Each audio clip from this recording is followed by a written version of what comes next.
tell us a little bit more about this abolishment of 3%? Okay. The special contribution for employees and self-employed and pensioners as well in the private sector. Effectively, there was a special measure adopted after the 2013 events, whereby up to 3% of your income with the scales, it was a contribution from the employee and the employer towards the government.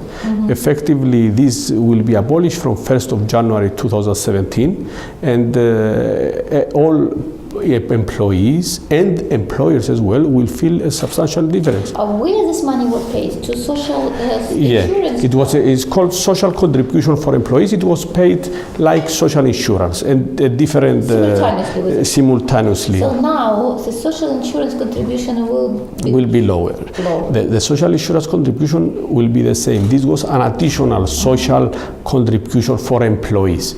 But effectively the cost for the employer and the cost for the employee can be reduced even up to 3.5%. So business will have savings, business employees will have more money to spend.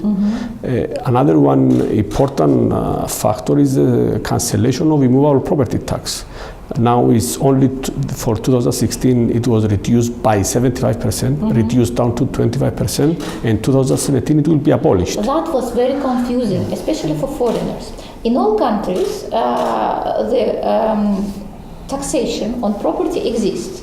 Some percent, 0, 1, 2, 3, 5, 10, whatever. In Cyprus, it did not exist. It was a special contribution to municipalities. So how was this tax before? In Cyprus, we had special contribution to municipalities and immovable property tax to the government. So effectively, you are paying two taxes. Yes, but the property tax of the government was introduced recently. Before that, we had only municipality tax. It was always. Immovable property tax was always in place. And the municipality tax, again on the same property. What was changed when it was this the amounts? The immovable, yes, they changed the amounts few times. They wanted to change the values on which they assessed you, but they never proceed. And finally, they cancel it completely, which again, it will be a big boom because a quite substantial amount will be saved by owners of land. Can you comment also on non-domicile status? Non-domicile status is one of the best things that we did because non-domicile status comes with my earlier comments on transparency.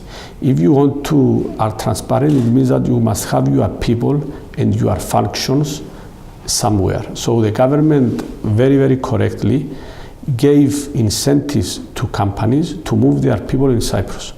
You have the capital gains tax exemption. Anybody who buys property in Cyprus up to 2016 will be exempted from tax at subsequent sale. So now, you have also, the government has also applied a notional expense on the capital imposed, introduced to a company. So effectively, a foreigner, a non-Cypriot, wanted to come today in Cyprus to set up a proper business and not just a nominee or a shell company, can inject capital in his company, pay tax 2.5% because of the national interest deduction is a tax concept, can have his dividend out of his companies without tax, since he will be non-dom, and he can invest his money in immovable property in Cyprus, which upon resale will not be will be no tax. So the government and the tax policy of this government have decided to give incentives to people to move to a jurisdiction to do real business, and that goes line by line, transparency, and move profits and functions to a jurisdiction that is relaxed for people and is acceptable.